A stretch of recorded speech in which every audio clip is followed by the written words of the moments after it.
संयुक्तं नित्यं ध्यायन्ति योगिनः कामदं मोक्षदं चैव ओंकाराय नमो नमः।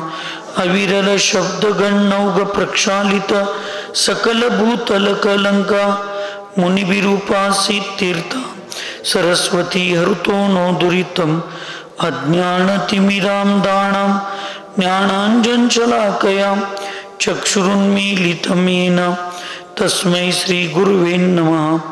श्री परम गुरुभ्यो नमः। परंपराचार्य गुरुभ्यो नमः। सकल कलुष विध्वंसकं श्रेयसां परिवर्धकं धर्म संबंधकं भव्य जीव मन प्रतिबोधकारकमिदं शास्त्रं श्री मूलाचार मरणखंडिका नामधेयम् अस्य मूलग्रंथकर्तार श्री सर्वज्ञ देवास्तदुत्र ग्रंथकर्तार श्री गणधर देवाः प्रतिगणधर देवाः तेषां वचोनुसार मा साध्य स अमितगति आचार्येण विरचितम् इदं शास्त्रं श्रोतार सावधानतया शृण्वन्तु। मंगलं भगवान् वीरो मंगलं गौतमोगनि मंगलं कुन्दकुन्दाद्यो जैनधर्मोऽस्तु मंगलं सर्वमंगलमांगल्यं सर्वकल्याणकारकं प्रदानं सर्वधर्माणां जैनं जयतु शासनं वन्दे विद्यासागरं वन्दे सन्मति सागरम्। सिद्धान्नत्वारदादिश्च चतुर्धाराधनाफलं क्रमेणाहं ध्रुवं वक्षे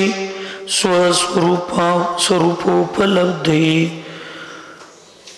पंच परमेष्टि भगवान की, अहिंसा में विश्व धर्म की, सिद्धांत शास्त्र की, चारित्र चक्रवर्ती 20वीं सदी के प्रथमाचार्य शांति सागर जी महाराज की, संत शिरोमणि आचार्य गुरुवर विद्यासागर जी महाराज की, शांत मूर्ति वात्सल्य रत्नाकर आचार्य गुरुवर सन्मति सागर जी महाराज की, 3,9 करोड़ महामुनिराजों की आज के आनंद की,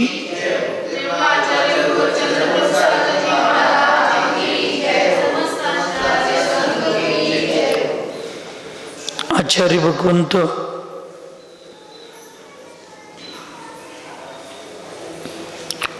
अमित गती महामुनिराज मरणखंडिका या ग्रंथामध्ये पूर्व चर्चेमध्ये जिथं सम्यक्त्व आराधना असते तिथं नियमन ज्ञानधार आराधना असते, जिथं चारित्र आराधना असते तिथं नियमन तप आराधना असतेच असते। परंतु जिथं ज्ञान आराधना आहे त्या ठिकाणी दर्शन आराधना असेलच असं नाही, भजनी आहे। जिथं तप आराधना आहे तिथं चारित्र आराधना सुद्धा भजनी आहे, म्हणजे असेलच असं नाही। अशा पद्धतीचं काल वर्णन करून आज अव्रती का तप गुणकारी नहीं होता, म्हणजे जे अव्रती असतात, असंयमी असतात त्यांचं तप हे या ठिकाणी गुणकारी। गुणकारीचा अर्थ काय घ्यायचं, तो पास होणार नाही असं नाही, पण नंबरात येणार नाही। हां, पण नंबरात येणार नाही। कोणी जरी केलं तर त्याचा पुण्याचा प्रभाव तर थोडा होणारच आहे, पुण्याचा बंध तर होणारच आहे। पण आम्ही ज्या भावनेनं तप करतो, कर्माची निर्जरा आणि सातिशय पुण्याचा बंध, ते होणार नाही कोणाला, अव्रतींना। पण सम्यक्त्व सहित ज्यावेळी आम्ही करेन आणि देशव्रत तरी आमच्याकडे असेल तर त्याचं महात्म्य वाढत जाणार आहे। म्हणून इथे सांगतात महागुणमृतस्य सददृष्टेरपि नो तपः गजस्नानमिवासेद्यं मंतरज्जुरिवा तवा।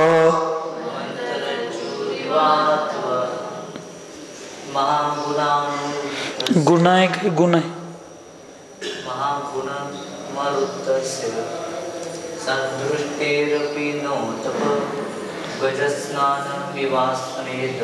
स्नेद नाही, सेदम।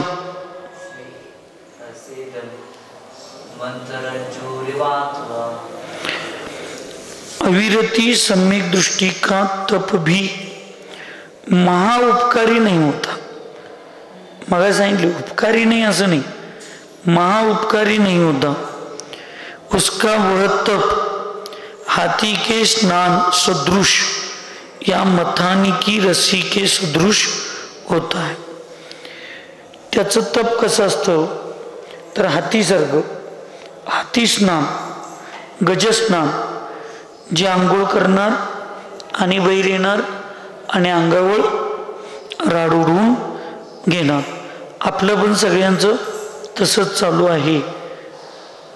आपण व्रती असून सुद्धा आपण गजस्नानागतच करतो की आपण तेवढ्यापुरतं सगळं बरोबर आहे बरोबर आहे बरोबर आहे म्हणून परिणाम करतो।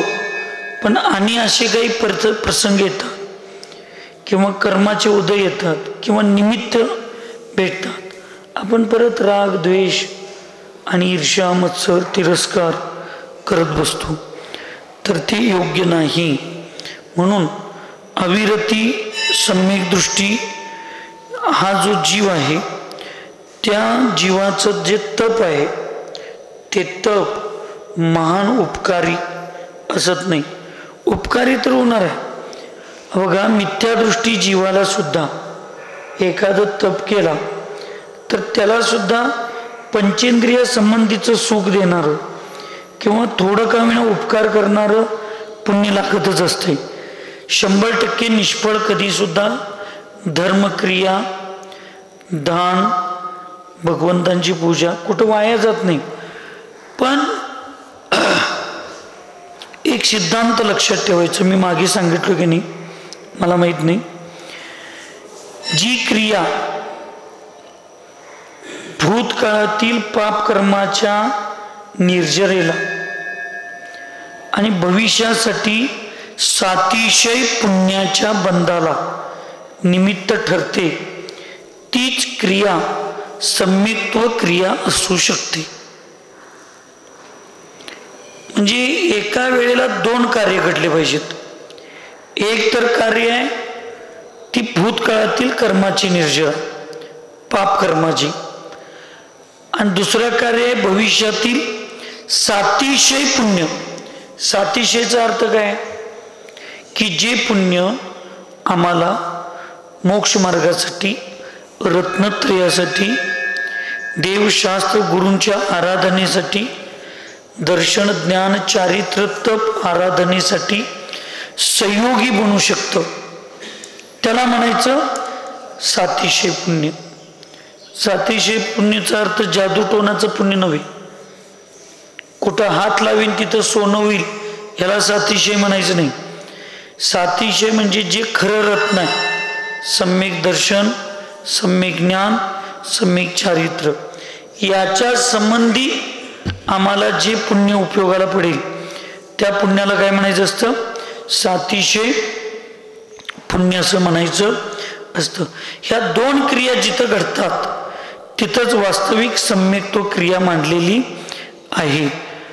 यहाँ दो दृष्टांतों द्वारा क्या समझाया जा रहा है, इथं दोन दृष्टांत आहेत, त्याच्या माध्यमातून तुम्हाला काय समजावून सांगायचं आहे की प्रश्न विचारला तर उत्तर आहे, यहाँ यह कहा जा रहा है कि मिथ्या दृष्टि के तप की बात तो दूर, तत्वों की समीचीन श्रद्धा करने वाला भी यदि असंयमी है अर्थात विषय भोगों में प्रवृत्त करता है तो उसका तप भी मुक्ति के लिए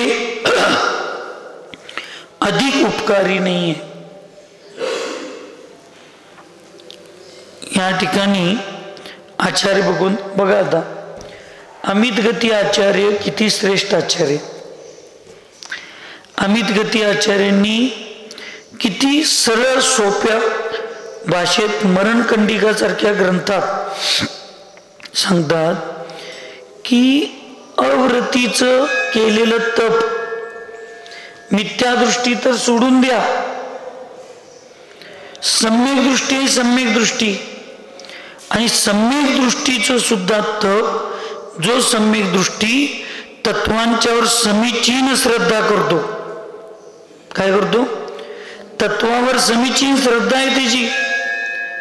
आता समीचीन सोडा, चतुर्थ गुणस्थांवरती शाईक सम्यक दृष्टी जरी तुम्ही घेतला, कुठला? कारण तो तर अव्रतीच आहे, शाईक सम्यक तो आहे, पण तो अव्रती आहे, असंयमी आहे. त्याचं तप सुद्धा विषय भोगांच्या मध्ये तो प्रवृत्त असल्या कारणानं त्याचं तप सुद्धा मुक्तीला म्हणजे मोक्षासाठी अधिक उपकारी असत नाही. मग मला सांगा, सम्यक दृष्टीचं तप जर मोक्षासाठी निमित्त ठरू शकत नसेल, महाउपकारक ठरू शकत नसेल, तर मग हे आपण असंयमी लोक कुठं आमच्या शिबिरात येऊन कुठं 5-7 दिवस नुसता ध्यान केले तर यांचं कुठलं रात्री भोजन त्याग आजीवन नसतंय. ह्या लोकांचं कुठेही कंदमुळांचा त्याग आजीवन नाही. ह्या लोकांना कुठेही यांचं 100% मिथ्यात्वाचा त्याग नाही. ही सम्यक दृष्टी आहेत असंही म्हणता येत नाही. पण केवळ शिबिरात आले आणि ध्यानाला बसले आणि एकाग्र बुद्धी केले तर आम्ही त्यावेळेला त्यांच्या असंख्यात गुणीकर्माची निर्जरा मानतो. आणि सगळे चांगले चांगले विद्वान आहेत. आणि आता याच्यात काही साधू लोक सुद्धा प्रवाहित झाले. मग ते आचार्य उमास्वामी महाराजांचं तत्वार सूत्र मधलं तो श्लोक कुठे गेला की सातिशय मिथ्यादृष्टी जेवढी कर्माची निर्जरा करतो त्याच्या संख्यात पटीनं, असंख्यात शब्द नाही, संख्यात पटीनं कोण करतो? सम्यक दृष्टी जीव, चतुर्थ गुणस्थानवाला. त्याच्यापेक्षा संख्यात पटीनं देशवृद्धी, त्याच्यापेक्षा असंख्यात पटीनं महाव्रती, आणि परत दर्शन मोनीची क्षपना, अनंतानुबंधीची विसंयोजना करणीला आणि जरा असंख्यात. मग हे सगळं कुठे गेलं? मग उमास्वामी महाराजांचं वचन सुद्धा चुकीचं आहे का? इथं अमित गती आचार्य सांगायला लागलेत, हे चुकीचं आहे का? फार विचार करण्यासारख्या गोष्टी आहेत.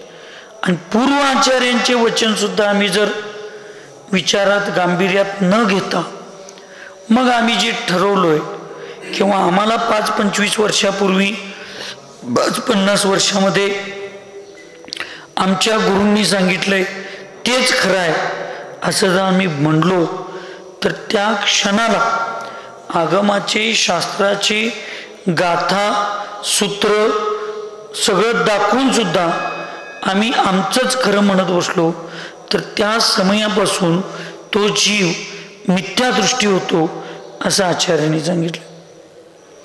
आणि ही गाथा 10 नंबरचीच गाथा आहे. किती नंबरची गाथा आहे? मरणकंडिकेच्या 10 नंबरचीच गाथा आहे की किती तर मोठा अर्थ सांगून जाते. तरी सुद्धा आम्ही लोक त्याच्यात आणि तर्कवितर्क,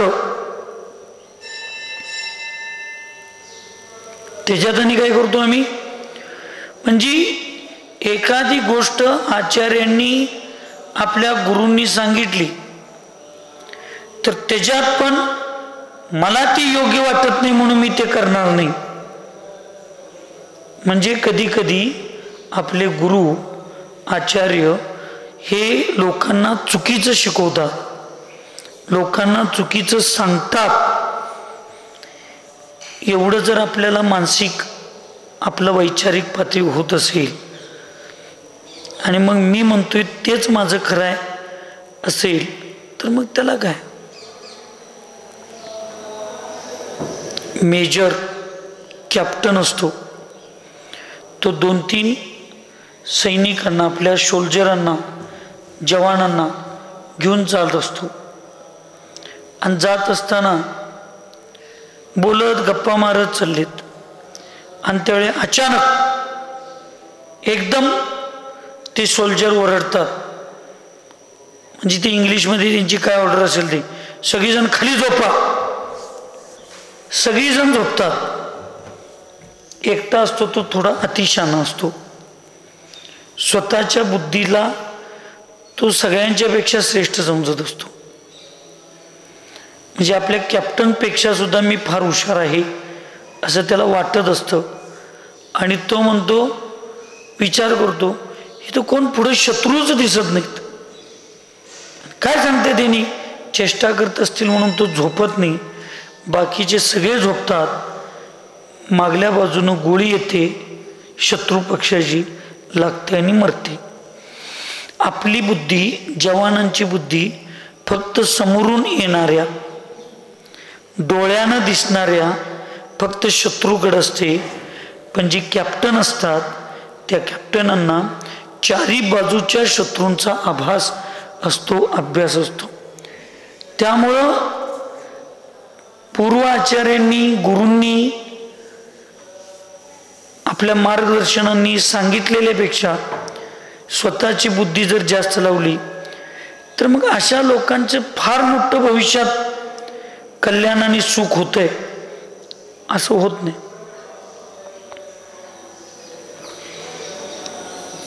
फार विचार करण्यासारख्या गोष्टी असतात पण आपण करत नाही. का? कारण प्रत्येकाला वाटत असते माझ्या एवढा शहाणा आणि माझ्या एवढा विद्वान कोण असू शकत नाही. पण त्या लोकांना आपण फार समजावून सांगण्यात काय अर्थ नसतं. आणि तेच बाकीच्या वेळेला आपण कसंही वागत असतो, कसंही बोलत असतो, कसंही लोकांच्या पुढे बसतो, उठतो, काही करतो, त्यावेळेला वाटत नाही माझ्या शारीरिक क्रिया, माझे शारीरिक अंगोपांगांची दुर्व्यवस्था आहे, असं आहे तसं आहे. पण काही वेळेला धार्मिक कार्यात ते करताना मग आम्ही म्हणतो नाही नाही हे करायचं चुकीचं आहे, हे चालत नाही, हे योग्य नाही. मग अशा लोकांना फार सांगण्यामध्ये अर्थ नसतो. जिद्दी और हट्टी दोनों का कार्य एक है, लेकिन जिद्दी के पास कभी विवेक, जिद्दी अपना विवेक कभी खोता नहीं और हट्टी के पास कभी विवेक आता नहीं. इथं आम्ही म्हणतोय हात वर करून जयकारा देण्यामध्ये हे काय धर्म आहे का? असं आहे का? सगळे पुरुष असतात, सगळी माणसं असतात हे, आणि हीच लोक घरात, ह्याच महिला अंगणात, हीच लोक आपल्या घरात कसं कसं वागत असतात बघा. धर्मक्रियेमध्ये काहीतरी सांगितलं तर तिथं सगळी लज्जा, तिथं सगळे विचार, तिथं सगळे म्हणजे आपली स्वतःची बुद्धी चालायला चालू होते. आणि तेच बाहेर 4 लोकांच्यात वागताना तिथं ती बुद्धी चालत नाही. असं एवढा आचार्यांनी इथं क्लिअर समजावून सांगत असताना सुद्धा जी आमच्याबरोबर लोक असतात ही रात्री जेवतात आम्हाला माहिती आहे, कंदमुळं खातात आम्हाला माहिती आहे, व्यापारामध्ये असत्य बोलतात आम्हाला माहिती आहे, सगळं करतात ती आम्हाला माहिती आहे. तरी सुद्धा फक्त आमच्या जवळ येऊन ध्यान आणि अभ्यास केलं तर ती लगेच सम्यक दृष्टी आहे आणि त्यावेळेला त्यांच्या कर्माची निर्जरा असंख्यात पटीने होते, असा आम्ही लगेच त्याचा निर्णय घेतो. ठीक आहे, आम्हाला मान्य आहे. घेणारी लोक किमान देशव्रती असतील. तुम्ही खाताय का याच्याशी आमचा संबंध नाही. आज आम्ही जरा स्पष्ट बोललो की लोकांना वाईट वाटते. अभ्यास रूपात एक प्रतिमा चालू झाल्या दादा, अभ्यास रूपात. त्याचं वाक्य कुठे शास्त्रात आम्हाला मिळालंच नाही. तुम्ही कितीही अभ्यास रूपात प्रतिमा करा, तुम्ही 4 प्रतिमेचं पालन करा, 5 करा, 7 करा, तुमचं गुणस्थान सम्यक दृष्टी असाल तर 4थंच आहे. तुम्ही 5वं गुणस्थानवरती कधीही होऊ शकत नाही. पण संकल्पपूर्वक नियमपूर्वक देवशास्त्र गुरूंच्या पुढं 2 प्रतिमेचं जरी पालन बरोबर करत असाल किती, तरी सुद्धा तुम्ही 5म गुणस्थानवरती. आणि अभ्यास अभ्यास अभ्यास म्हणून तुम्ही कितीही कडक 5-6 प्रतिमेचं जरी पालन करत असाल तरी तुम्हाला 5म गुणस्थान असू शकत नाही. श्रीकांत भैया, हे आम्हाला कळलं पाहिजे, हे आमच्या लक्षात आलं पाहिजे. असू शकत नाही. उद्या अभ्यास रूपात कोणतर दीक्षा घेतील आणि जमलं नाही म्हणतील आणि परत सोडून देतील. धर्म, व्रत, नियम, संकल्प अभ्यास रूपात कधी असत नाहीत. त्याचं पालनच करायचं असते. ते संकल्पच असतो.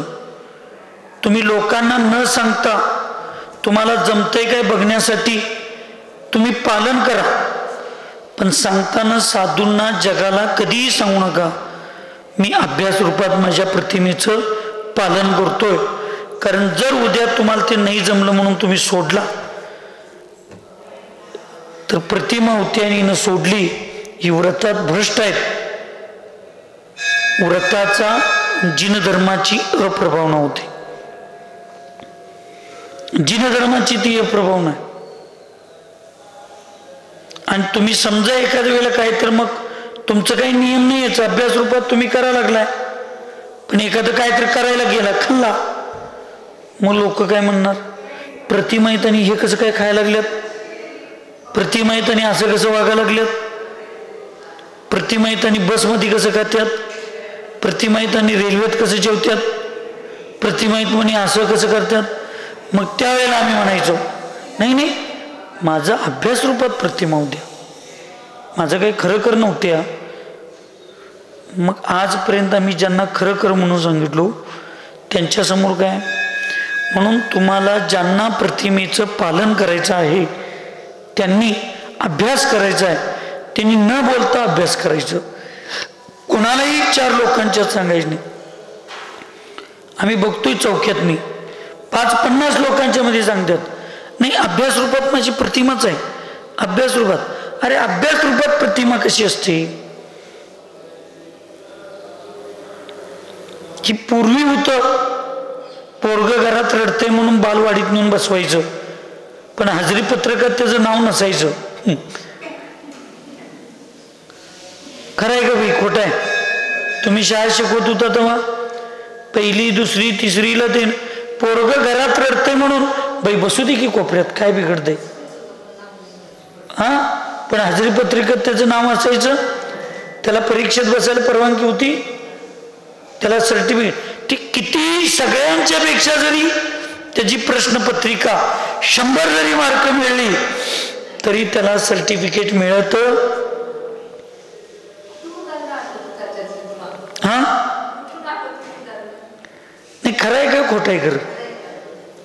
तसं तुम्ही कितीही मनानं तुमच्या कितीही व्रताचं पालन करा, होऊ शकत नाही. म्हणून इथं सांगितलं अव्रतींचं सम्यक दृष्टी जरी असला तरी त्याचं क्रिया, त्याचे परिणाम, त्याचं तत्व, त्याची तप, त्याचं चारित्र्य हे महाउपकारी, मोक्षासाठी असू शकत नाही।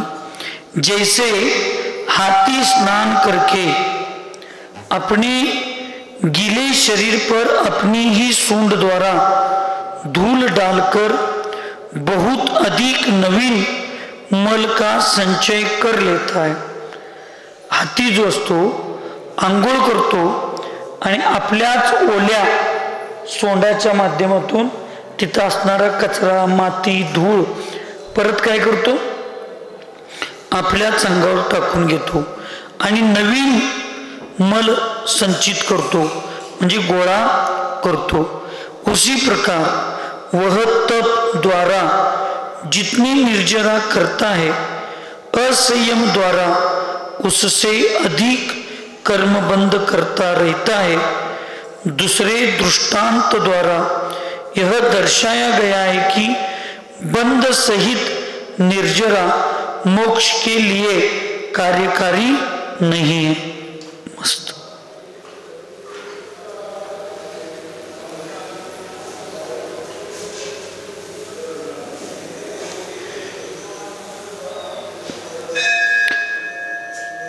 जिथं बंध सहित निर्जर आहे त्याला मोक्षासाठी कार्यकारी म्हटलं नाही। आता तुम्ही आणि मी कर्माची निर्जरा करायला लागलो काय नाही, ऐकू येत नाही, करायला लागलो। तो मुलगा कर्माची निर्जरा करायला लागलाय का नाही? एकेंद्रिय जीव कर्माची निर्जरा करायला लागलाय का नाही? माताजी, एकेंद्रिय जीव कर्माची निर्जरा करायला लागलाय का नाही? हा हा पर भोगायला लागलाय आणि त्याचं निर्जरा पण मग ती मोक्षाला निमित्त होईल का? कर्माला मोक्षाला निमित्त संवरपूर्वकच निर्जरा मोक्षाला निमित्त असते। म्हणून वास्तविक यथाख्यात चारित्र जे 11व्या गुणस्थानापासून पुढचं आहे, जिथं मोहनीय कर्माच्या बंधाचा परिपूर्ण अभाव झालेला आहे, असाच जीव मोक्षाला जातो। आणि त्याच्यात पण मग एका अपेक्षेनं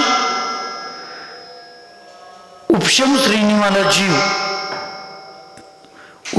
श्रेणीवाला जीव त्या ठिकाणी परत खाली येणार असतो, त्यामुळं त्याची मोक्ष मानलेला नाही। आणि मोहनी कर्म 10व्या गुणस्थानापासून पुढं असत नाही। शपक श्रेणी चढणारा जीव मोहनी कर्माचा नाश करत जातो, उपशम श्रेणी चढणारा जीव मोहनी कर्माला उपशम करत जातो। त्यामुळे उपशम श्रेणीवाला जीव जरी यथाख्यात चारित्र्याचं पालन 11व्या गुणस्थानात तो करत जरी असला तरी तो खाली येणार आहे। तो काय करणार आहे? खाली येणार आहे, कारण त्याचं चारित्र्य पण औपशमिकच आहे, उपशम चारित्र्य आहे। 2 आचार्यांची 2 मत आहेत।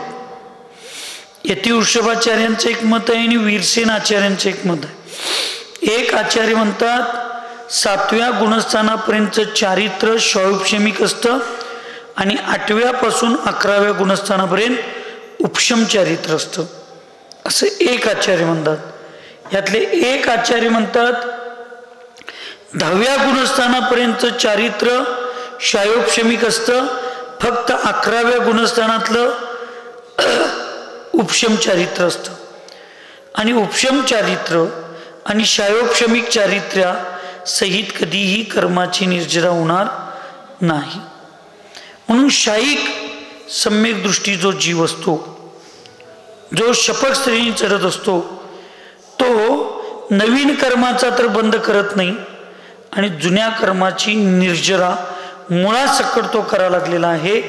म्हणून संवरपूर्वक निर्जरा ही शपक श्रेणीवाल्या जीवांची मानली जाते। आणि म्हणून शपक श्रेणी संवर सहित निर्जरा जिथं आहे तिथंच वास्तविक मोक्षाच्या आणि मुक्तीचा मार्ग चालू होतो। असाच जीव नियमानं मोठा अंतर्मूर्तांच्या अपेक्षेने एक अंतर्मुख आणि छोट्या छोट्या अंतर्मूर्तांच्या अपेक्षेनं 11 ते 14 अंतर्मूर्तापर्यंत तो मोक्षाला जातो. म्हणून किती व्रतांचं पालन करा. तुम्ही घरात बसून मुनी म्हणतात की मुनी महाराजजी नियम घेऊन पण काही काही चुका करतात, त्यांच्यापेक्षा आम्ही घरात बसून त्यांच्यापेक्षा जास्त आम्ही परिणामांचं जरूर असेल, आमचा तुम्हाला विरोध नाही.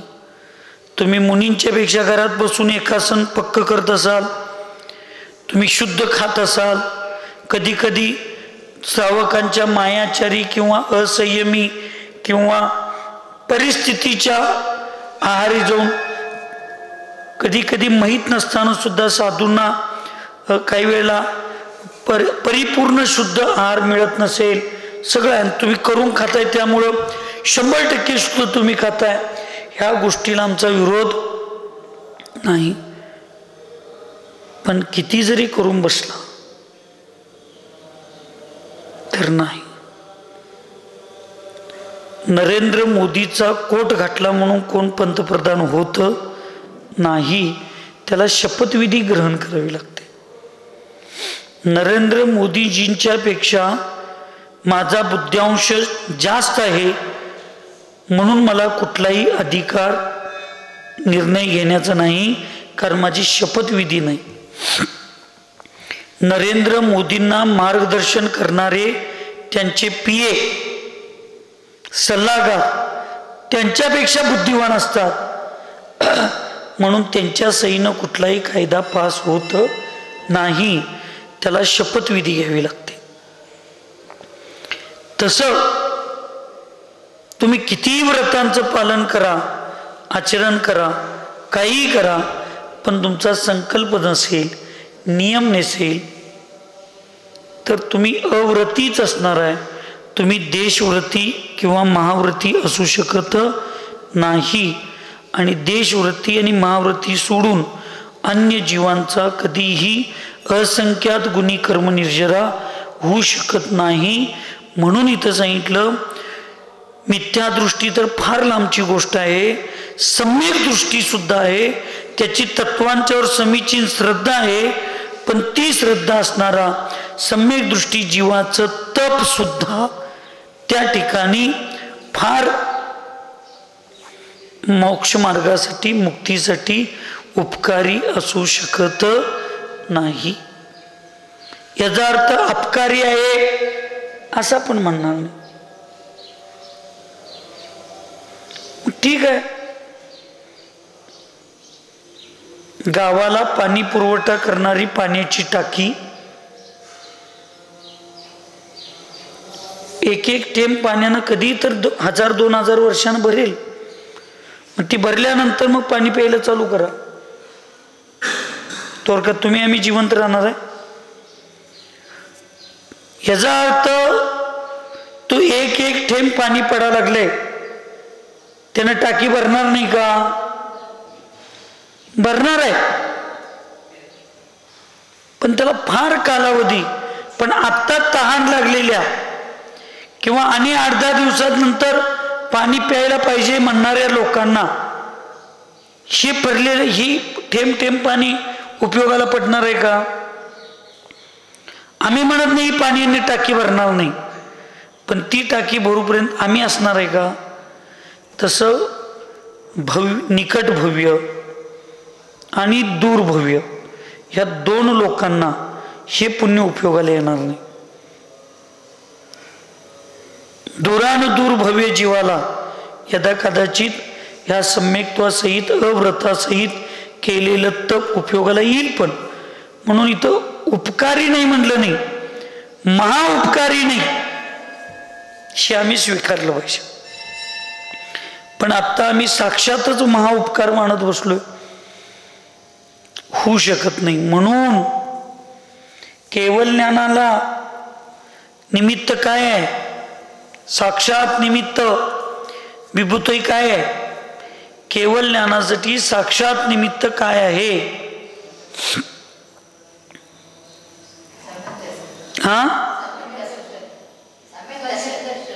सम्यक दर्शन. बर, आता तुम्हाला आहे की नाही? मग कुठं आहे तुमच्याकडे केवल ज्ञान? केवल ज्ञानाला साक्षात निमित्त 12व्या गुणस्थानातील शेवटचे परिणाम. शब्द काय होता माझा? साक्षात. आणि परंपरेनं तुम्ही म्हणताय ती मान्य. सम्यक दर्शन देशव्रत किंवा पंचम काळातलं अनुव्रत महाव्रत हे परंपरेनं निमित्त होऊ शकतं. पण माझा शब्द काय होता? साक्षात काय कारण आहे? कुठले परिणाम कारणीभूत आहेत? 12व्या गुणस्थानातले शेवटच्या समयातील परिणाम. म्हणून साक्षात निमित्त, परंपरेचं निमित्त, ह्या सगळ्या गोष्टी आम्ही, मग काय एकदा सम्यक दर्शन तुम्हाला झालं आणि सुटलं तर अर्धपुद्गल परावर्तन काळात तुमचं कधी ना कधी तर मोक्ष होणारच आहे. होणार आहे की नाही? होय तर म्हणा, नाही तर म्हणा. मग आता जेवढ्या मिथ्यादृष्टी लोकांना तुम्ही बघायला लागलाय ते सगळे अनाधीच मिथ्यादृष्टी आहेत असा सिद्धांत आहे काय? ते साधी मिथ्यादृष्टी असतील की नाही? मग साधी मिथ्यादृष्टी आहेत तर त्यांचा अर्धपुद्गल परावर्तनामध्ये मोक्ष फिक्स आहे की नाही? आहे की नाही? म्हणजे ती भावी परमात्मा आहेत की नाही? भावी सिद्ध आहेत की नाही? मग परत तिरस्कार का करताय?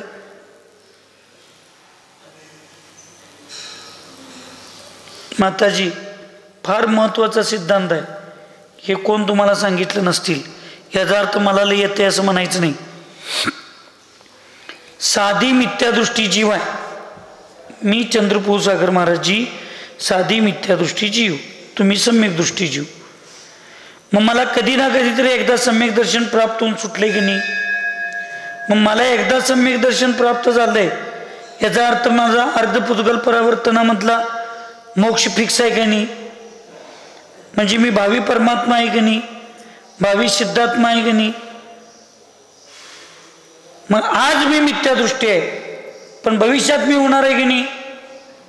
मग माझा तिरस्कार का करता? माझ्याबद्दल निंदा का करता? मला उपेक्षित का करता? हा, सांगत होते मस्त, ऐकलंय कोण ह्याचा प्रश्न चालू आहे. दादा सांगितल्यात, तीर्थंकरांनी सांगितल्यात, आचार्यांनी सांगितल्यात, सगळ्यांनी सांगितल्यात, पण स्वीकारलं किती जणांनी? हा, पाहिजे ना. म्हणून अशा सम्यक दृष्टी जो होता आणि आत्ता मिथ्यात्वत आहे त्याला आम्ही वर्तमानमध्ये मिथ्यात्वाच्या अपेक्षेनंच बघतो. तिरस्कार करायचा तर अधिकार कोणालाच नाही, पण बघताना आम्ही त्याच्याकडे मिथ्यादृष्टी बघतो. वर्तमानमध्ये तो भावी परमात्मा म्हणून बघत नाही. तसं अव्रतींचं केलेलं तप एक चांगला मनुष्य, एक धर्म म्हणून आम्ही स्वीकारू शकतो, पण ते मोक्ष मार्गाला आणि मोक्षाला आणि मुक्तीला साक्षात किंवा लघु वेळेमध्ये, कमी वेळेमध्ये ते निमित्त ठरेल याला कुठलंही आगम स्वीकारू शकत नाही. हे आम्ही मान्य केलं पाहिजे.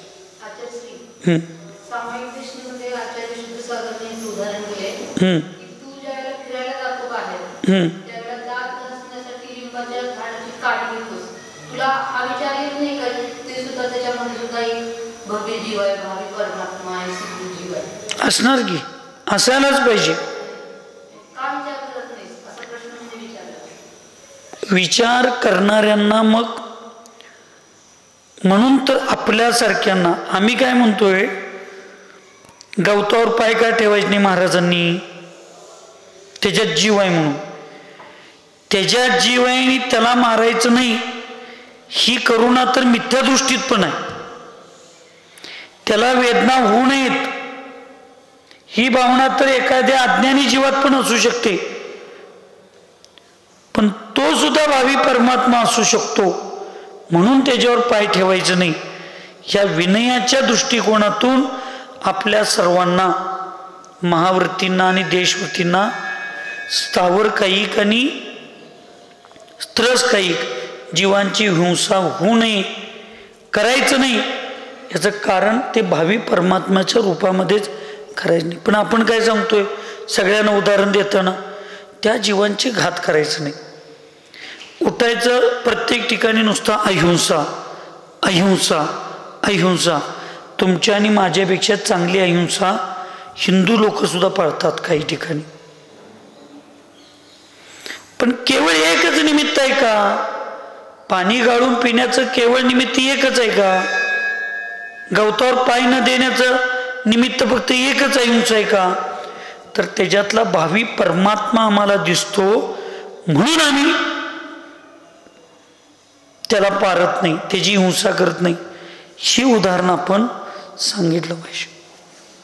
ही आम्हाला एवढी श्रद्धा आमची त्याच्यावर असली पाहिजे, तर यदा कदाचित आम्ही परमात्मा बनण्याचा मार्ग आमचा लवकर मोकळा होईल. छाछ बिलोते समय अर्थात मतानी घुमाते समय जैसे एक ओर से रस्सी छूटती है किंतु साथ ही दूसरी ओर से उसे मथानी में लिपटती भी जाती है, वैसे ही अविरति सम्यक दृष्टि के तप द्वारा पुराने कर्म निर्जीर्ण होते जाते और असंयम द्वारा नवीन कर्म बंधते जाते. एखाद्या वेळेला असंयमीनी अव्रतींनी केलेले तप पूर्वीच्या काही कर्मांना, संपूर्ण नाही, काही कर्मांना निघायला निमित्त पण असतील. कारण संख्यात गुणी निर्जरा सांगितले म्हणजे आम्हाला ते स्वीकारायला काही अडचण नाही, श्रद्धा आहेच ती. पण नवीन कर्माचा सुद्धा नवीन, ज्या कर्माची आम्ही निर्जरा करायला लागलोय तेच नवीन कर्म बनते. चतुर्थ गुणस्थानामध्ये जी विच्युती होणारी कर्म प्रकृती आहेत, त्या कर्माची आम्ही विच्युती जरी करत असेल तरी त्याचाच नवीन बंध सुद्धा आम्ही त्या प्रकृतींचा करतो.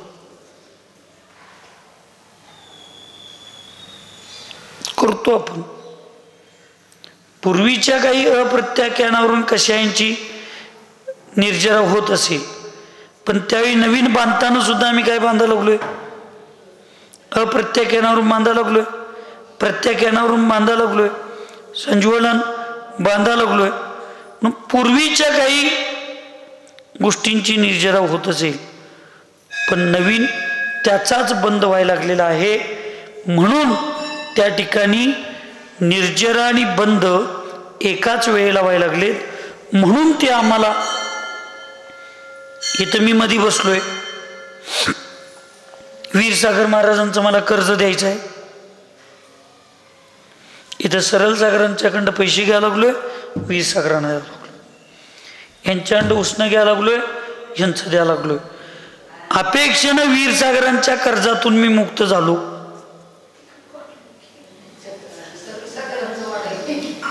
पण सरळ सागरांच्याकडं कर्म घेतलोय, कर्ज घेतलोय म्हणजे मी कर्जदार आहे का नाही?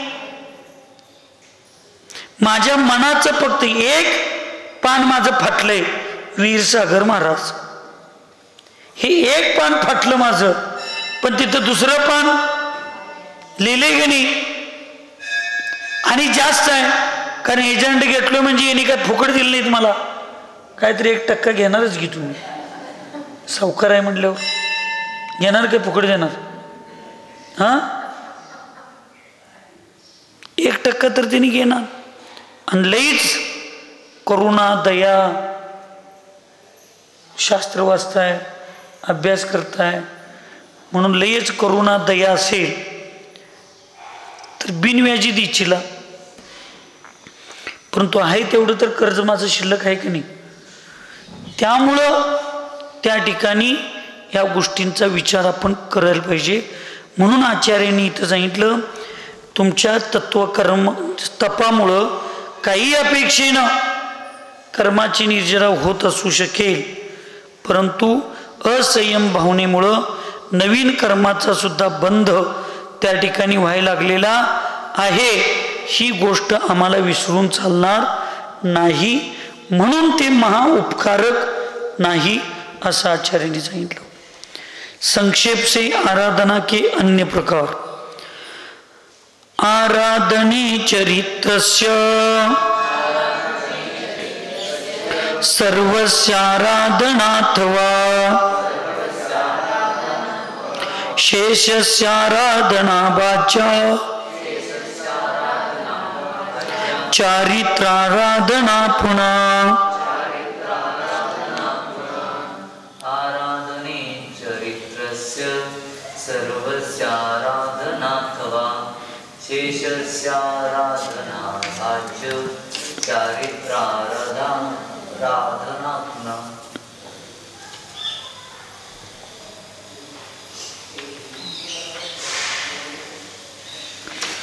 आचार्य भगवंत या ठिकाणी सांगतात, चारित्रिकी आराधना होने पर सर्व आराधनाएं संपन्न हो जाती है, किंतु सम्यक्त्व एवं ज्ञान तथा तप की आराधना होने पर चारित्र आराधना भजनीय है, अर्थात वो होती भी है और नहीं भी होती है. म्हणून त्रयोदश चारित्र्यासहितच तप केलं पाहिजे. कशासहित? त्रयोदश चारित्र्याचं पालन करतच तप केलं पाहिजे, आणि तेच तप महाउपकारी असतं. तेच तप कसं असतं? महाउपकारी. पण चारित्र आराधना जिथं होते तिथं दर्शन आराधना पण आहे, ज्ञान आराधना पण आहे आणि तप आराधना पण आहे. पण चारित्र आराधनेला सोडून दर्शन आराधना, ज्ञान आराधना आणि तप आराधनामध्ये चारित्र आराधना असेलच असं म्हणता येत नाही. आणि आचार्यांनी चारित्र हे फक्त सम्यक्त्वासहित 28 मूलगुण निर्ग्रंथ अवस्था 13 प्रकारचं चारित्र कुंद आचार्यांनी सुद्धा नियमसार सारख्या महान ग्रंथामध्ये एक व्यवहार चारित्र अधिकार सांगितला. निश्चय चारित्र अधिकार तर लय वेगळा आहे, तो लईच मोठा आहे. पण व्यवहार चारित्र अधिकार सुद्धा सांगितला. त्या व्यवहार चारित्र अधिकारामध्ये सुद्धा 5 महाव्रत, 5 समिती, 3 गुप्ती आदी जे 28 मूलगुणांचं पालन करतात त्यालाच व्यवहार चारित्र म्हणले. त्यालाच. आणि त्या व्यवहार चारित्र्यासहित जे निश्चय चारित्र्याचं पालन करतात तेच साधू श्रेणी आरूढ होऊ शकतात. त्याच साधूंची असंख्यात गुणी कर्माची निर्जरा होऊ शकते. असं एवढं अखंड एक अधिकार देऊन सुद्धा आणि नुसता आत्म्याच्या स्वरूपामध्ये लीन असणारे, स्वभावामध्ये लीन असणारा सर्व जीव, मग त्या सर्व जीवामध्ये हे वस्त्रधारी स्वतःला घेतात. कारण तिथं जीव लिवलंय, तिथं विद्वान लिवलंय. आणि विद्वानाची व्याख्या कुंद आचार्यांनी ही पूर्वी सांगितलेत की हे त्रयोदश चारित्र्याचं पालन करणारे, यालाच विद्वान, यालाच ज्ञानी, ज्ञानाचं आचरण करणारा, पालन करणारा ज्ञानी, द्रव्य ज्ञान असणारा ज्ञानी नाही, असं एवढं कुंद आचार्यांनी सांगून सुद्धा ज्ञानी ह्या शब्दाचा अर्थ फक्त आम्ही द्रव्य श्रुत ज्ञानाला स्वीकारलो आणि मग माझ्याकडं सगळं समयसार पाठ आहे, पंचास्तिक आहे पाठ आहे, मला सगळं पाठ आहे, म्हणजे मी ज्ञानी आहे. म्हणजे मी ज्ञानी वस्त्र अवस्थेमध्ये, संसार अवस्थेत, गृहस्थी अवस्थेमध्ये, ह्या सगळ्या अवस्थेत मी ध्यानाला बसलो की माझी सुद्धा असंख्यात गुणी कर्माची निर्जरा होते. असं मी माझी धारणा केलो.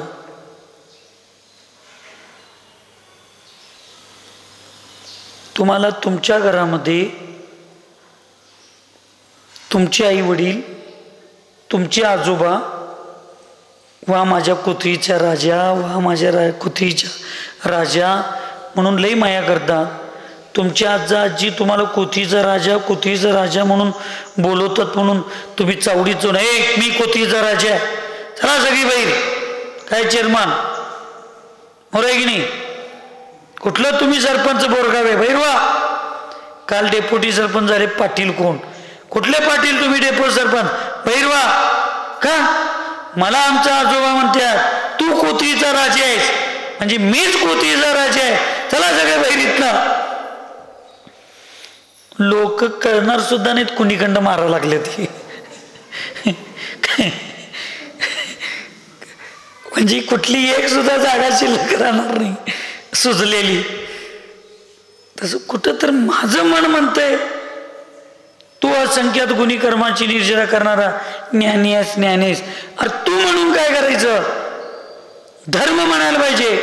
आणि धर्म न म्हणता मी म्हणा लागलोय, मग कर्म कुणीकडं बांधा लागले आणि कुणीकडं त्याचं फळ देईल आणि भविष्यात कुठं अवस्था कशी करेल याची गॅरंटी नाही. कारण तू एकटा नुकसान करून गेला नाहीस, तुझ्याबरोबर आणि 4 लोकांना घेऊन डबऱ्यात पडायला लागलं. म्हणून जन्मानी मान्य नाही, जिनवानी मान्य पाहिजे. आणि जिनवानीला जो अंतरंगातनं स्वीकारतो तो सगळ्या जगात श्रेष्ठ असतो. चेअरमन एक उदाहरण देतो, तेवढं ऐकान जावा, लगेच जायचं नाही. सीतेचे वडील जनक राजा अत्यंत सुंदर राज्य ते मिथिलेचं करत होते. एक सरळ सागर महाराजींच्या सारखे चांगले महाराज विहार करत आले. चातुर्मासाचा काळ होता समोर, त्यामुळे आता पुढे विहार करण्यासारखी परिस्थिती नव्हती. आणि जनक राजा आणि त्या सगळ्याच गावातली लोक निवेदन केली महाराजजी चातुर्मासला थांबले. मग चातुर्मासला थांबल्यानंतर महाराजी रोज प्रवचन, स्वाध्याय काय असेल ते सांगणार. मग सगळी लोक येऊन बसणार, महाराजी प्रवचन करणार. एक दिवस सगळी लोक येऊन बसली होती, पण जनक राजाच प्रवचनला आले नाही. महाराजी शांत बसले, प्रवचनच सांगत नव्हते. मग एक काही वेळानं जनक राजा आला आणि महाराजांनी कोणी निवेदन न करता लगेच प्रवचन सांगायला सुरुवात केली. मग लगेच ही संदेशसारखी माणसं, पोरं तिथं सगळी होती की. महाराजजी सुद्धा तोंड बघून काम करतात. महाराजांना मोठी मोठी माणसं लागतात, महाराजांना राजा लागतोय, आम्ही एवढं अगोदर येऊन बसलोय, आम्ही आल्यावर प्रवचन सांगितलं नाहीत. आणि जनक राजा आल्याबरोबर प्रवचन सांगायला चालू केले. तुमच्यात पण काही जण म्हणतात महाराज चेअरमनला सारखं बसतील म्हणतात, लई चेअरमनवर महाराजांची मर्जी आहे, दुसरी काय लोकांना नाहीत काय, आम्ही काय चालत नाही काय असं म्हणतात. पण मी लई लक्ष देत नाही. का देत नाही त्याचं उदाहरण सांगायला लागलो. मग हे महाराजजी अवधी ज्ञानी होते, चतुर्थ काल होता, त्यांच्या लक्षात आलं. आणि त्या महाराजांनी त्यांच्या वृद्धिसिद्धीनं त्या पूर्ण मिथिला नगरी म्हणजे कोथळी नगरीला असं आग लागलेलं आभास केला.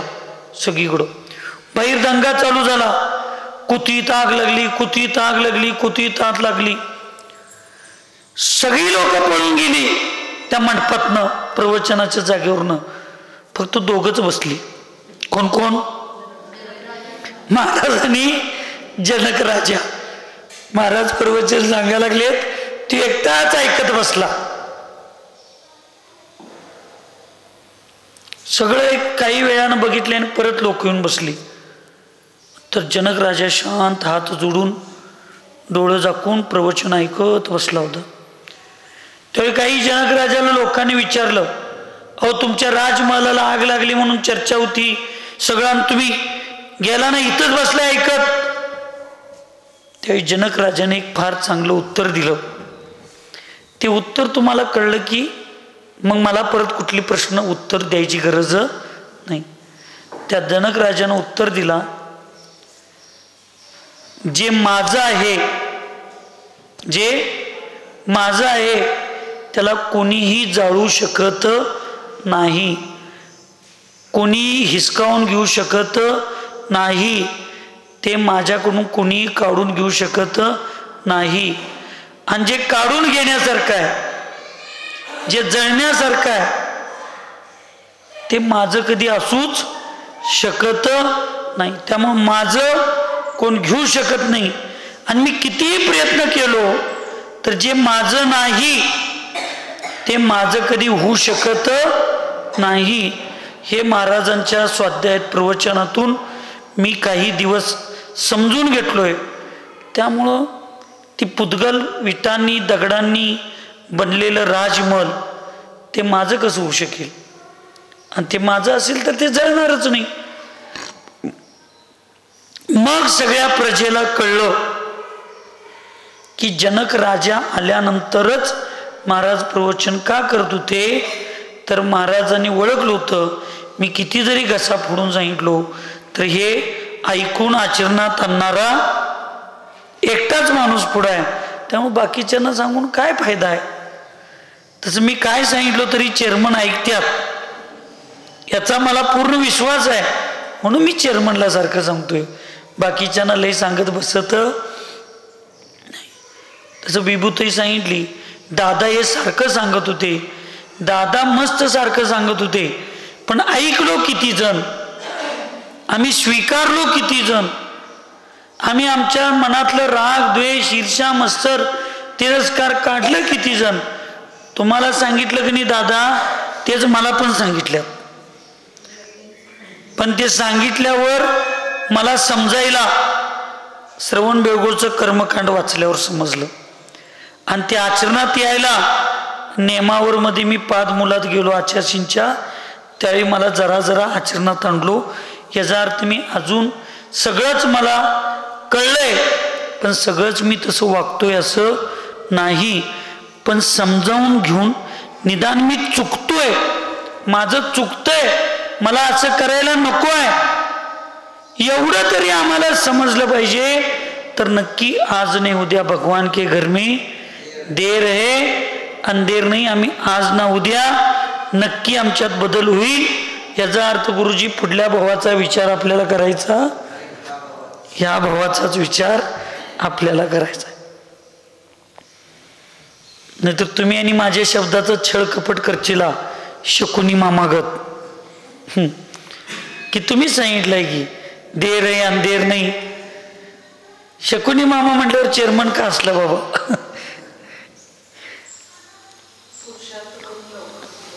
हा, नाही तर तुम्ही सांगितलंय सा या देर आहे अंधेर नाही म्हणून, म्हणताना आम्ही देर म्हणजे पुढला भाऊ असं म्हणायचं. ह्याच भावात सगळं नाळ्या अनावर म्हणी आळगतीत हे म्हणून चालणार नाही, समजून घ्यायला पाहिजे. म्हणून चारित्र्य आराधना जिथं आहे तिथं दर्शन आराधना आहे, ज्ञान आराधना आहे, तप आराधना आहे.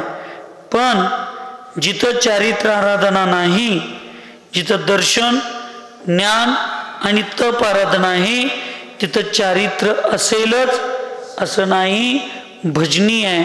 म्हणून आचार्य कुंद स्वामींनी सुद्धा चारित्र्याची व्याख्या करताना 5 महाव्रत, 5 समिती, 3 गुप्ती, हे 3 त्रयोदश चारित्र तर सांगितलं, पण 28 मूलगुणांना सुद्धा चारित्र सांगितलं. पण ते 28 मूलगुण सम्यक दर्शन सहित असेल तरच ते चारित्र मोक्ष मार्गाला निमित्त आहे, नाहीतर नाही असं सांगितलं. म्हणून खऱ्या चारित्र्याची व्याख्या सांगितली, त्याच्यामध्ये दर्शन आणि ज्ञान गौण रूपामध्ये म्हणजे असतंच, पण दर्शनामध्ये चारित्र्य आहेच असं म्हणता येत नाही. पण काही काही वैचारिक लोकांनी त्याला स्वीकारलं आणि त्यामुळं पंचम कालामध्ये दीक्षा घ्यायलाच पाहिजे असं नाही. कारण दीक्षा घेतल्यानंतर निर्दोष व्रताचं पालन होत नाही, त्याच्यापेक्षा घरात बसलेलं बरं असं म्हणणारी काही लोक आहेत. पण ती लोक आंब्याचा मोहर लागल्यावरच झाडाला पाणी घालायला पाहिजे असं समजणारे आहेत. पण झाडाला पाणी घातल्याशिवाय मोहर लागत नाही आणि मोहर लागल्याशिवाय आंबा लागत नाही असं नियम आहे. हे लक्षात घेऊन करायला पाहिजे, तरच आम्हाला लक्षात येईल. चारित्र आराधना में दर्शन एवं ज्ञान आराधना होने का कारण कृत्या कृत्ये यतो ज्ञात्वा करोत्या दान मोक्षणे अंतर्भाव चरित्रस्य ज्ञान दर्शन योस्तत.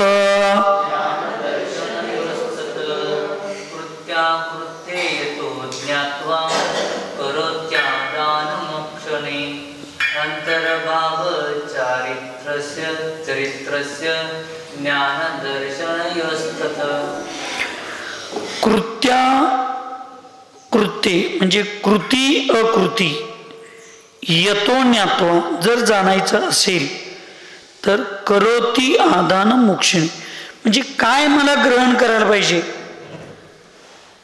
आणि काय माझा त्याग करायला पाहिजे हे जर कळायचं असेल तर अंतर्भाव चरित्रस्य ज्ञान दर्शन योस्त. त्याच्यासाठी मग आता चारित्र्य कशाला म्हणायचं? हे घ्यायचं आहे, हे सोडायचं आहे. ह्या क्रियेला काय म्हणायचं री? चारित्र्य. याला काय म्हणायचं? चारित्र्य. महाराजांना सोडायचं आहे आणि चौकात जाऊन बसायचं आहे, याला चारित्र्य म्हणायचं. असंच ना? नाही, काय योग्य आहे ते ग्रहण करायचं आहे आणि काय अयोग्य आहे ते सोडायचं. ह्या क्रियेला काय म्हणायचं? चारित्र्य. पण काय ग्रहण करायचं आणि काय सोडायचं हे सांगणार कोण आहे? दर्शन आणि ज्ञान आहे. हे सांगणार कोण आहे? दर्शन आणि ज्ञान. दर्शन म्हणजे काय? श्रद्धा. आणि ज्ञान म्हणजे काय? जी श्रद्धा आहे त्याला दृढ करणे, ज्ञान. आणि दृढ केलेली श्रद्धा आचरणात आणणे, चारित्र्य. मग इथं आचार्य सांगतात की यह करणे योग्य है, यह करणे योग्य नहीं है.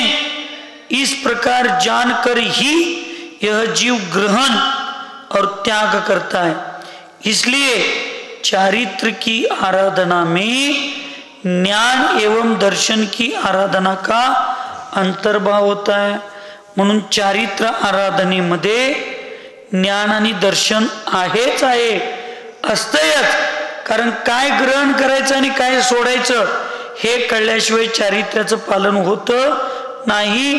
आणि हे कळलंय म्हणून चारित्र आराधनेमध्ये दर्शन आणि ज्ञान आहे असं या गाथेच्या माध्यमातून सांगितलंय. मग प्रश्न केला गुरुजींनी, जहां चारित्र है वहां ज्ञान दर्शन है ही, ऐसा क्यों कहा गया है? मग परत आचार्यांनी एक उदाहरण देऊन सांगितलं, अस्वादो विनिवित्ती सुहे पवित्तीय जान चारितम.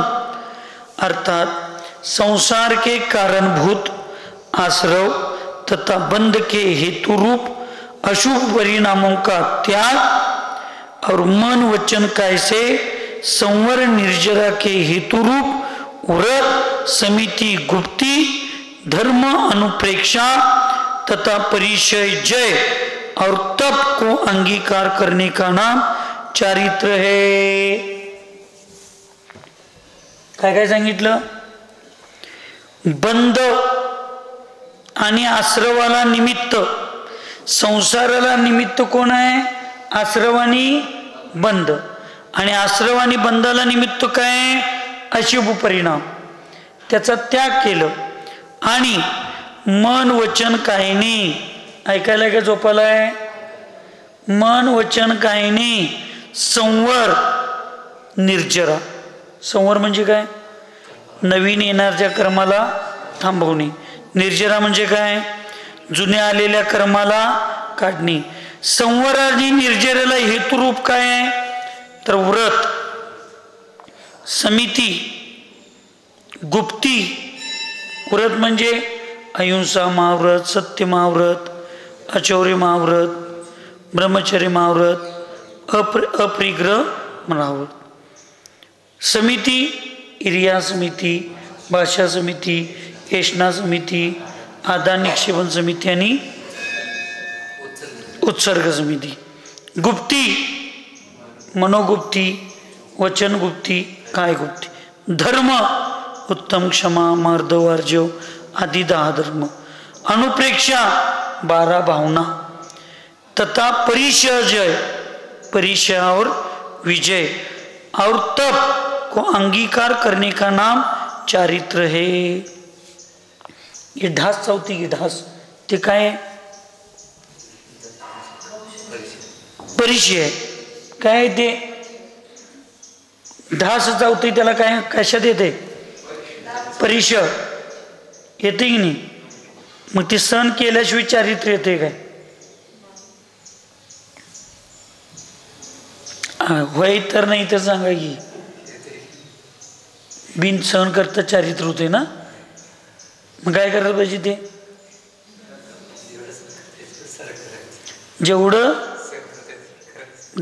जेवढं सहन करता आल्यावर नाही सहन व्हायल्यावर लावायचं अत्तर. चवच नाही म्हणून अगोदरच लावून येतोय आम्ही आणि मग परिचय कसं आम्ही जय होणार? मग आज ढासाला तुमच्याकडं पर्याय आहे. ढास चवणे याला पर्याय आहे. पण उद्या एखादा उपसर्ग व्हायला लागला तर तिथं मग रडत तुम्ही बोलवणार काय? हे संदेश राई की रे, मदत कर की रे, मदत कर की रे, असं रडून बोलवणार आहे? आणि बोलवलं तरी गोल्या संदेश तुमच्याजवळ असायला पाहिजे की मदत करायला. हे सकाळी तासभर येऊन तोंड दाखवून जाणार, त्याच्यावर रात्री यायला वेळ मिळाला तर मिळालं, नाही तर नाही. मग आम्हाला लई संदेशवर गोल्यावर अबूवरच आम्ही जर विसंबूर आमचं धर्म करायला लागलो, मग नसत्यात तेव्हा काय करायचं? गप बसायचं. मग तेव्हा असत्यात तेव्हा पण गप बसायची सवय लागली तर मग नसत्यात तेव्हा सहन करण्याची क्षमता येईल. म्हणून जेवढं शक्य आहे तेवढं आम्हाला या सगळ्या गोष्टी सहन केल्या पाहिजेत. आणि मग ज्यावेळी सहनच होणार नाही त्यावेळेला पण सहन करायलाच पाहिजे. पण ती सहन करण्याची शक्ती नसेल तर मग जरा ठीक आहे, त्याच्यावर काहीतरी उपाय केला पाहिजे. मग परिचय जय, अंतप, व्रत, समिती, गुप्ती, धर्म, अनुप्रेक्षा हे सगळं अंगीकारल्यानंतर चारित्र होते. इस प्रकार के हेय एवं उपाधि रूप पदार्थों का त्याग तथा ग्रहण समीचीन श्रद्धा और ज्ञान के बिना नहीं होती. म्हणून आम्ही काय करतोय? महाराजजी चेष्टा वाटते आपल्याला, विनोद वाटते, किंवा महाराजजी मला जाणून बुजून माझा अविनय अपमान करल्यात असं वाटतंय. पण तो अपमान नव्हे, ती शिक्षा आहे. आम्हाला साधूंना थंडीच्या दिवसात डोंगरावर जाऊन साधना करायला सांगितलं, नदीकडेला जाऊन. उन्हाळ्याच्या दिवसात डोंगरावर जाऊन करायला सांगितलं. पावसाळ्यात झाडाखाली बसून करायला सांगितलं. एवढी साधना आम्हाला होत नाही, मान्य आम्हाला. पण खिडकीच्या चिरीत नाही येणारं वारं तर सहन करायला पाहिजे का नको?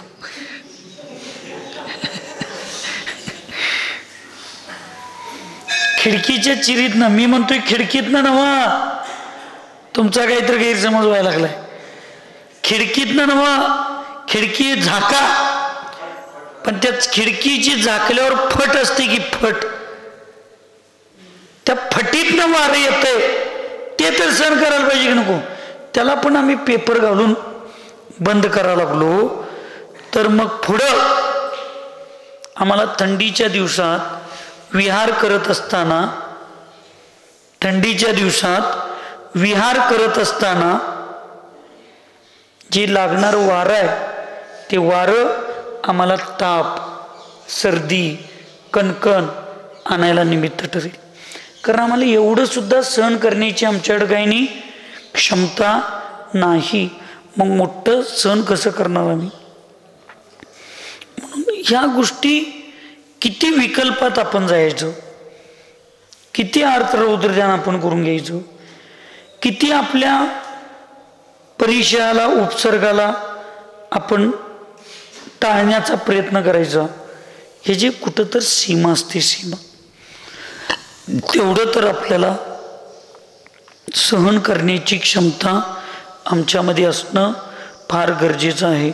आणि म्हणून इस प्रकार के हेय एवं उपादेय रूप पदार्थों का त्याग तथा ग्रहण समीचीन श्रद्धा और ज्ञान के बिना नहीं होता.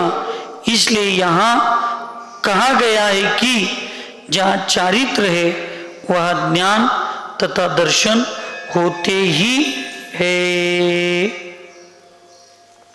म्हणून आपल्याला विचार करायचा आहे की नेमकं आपण काय करायला पाहिजे.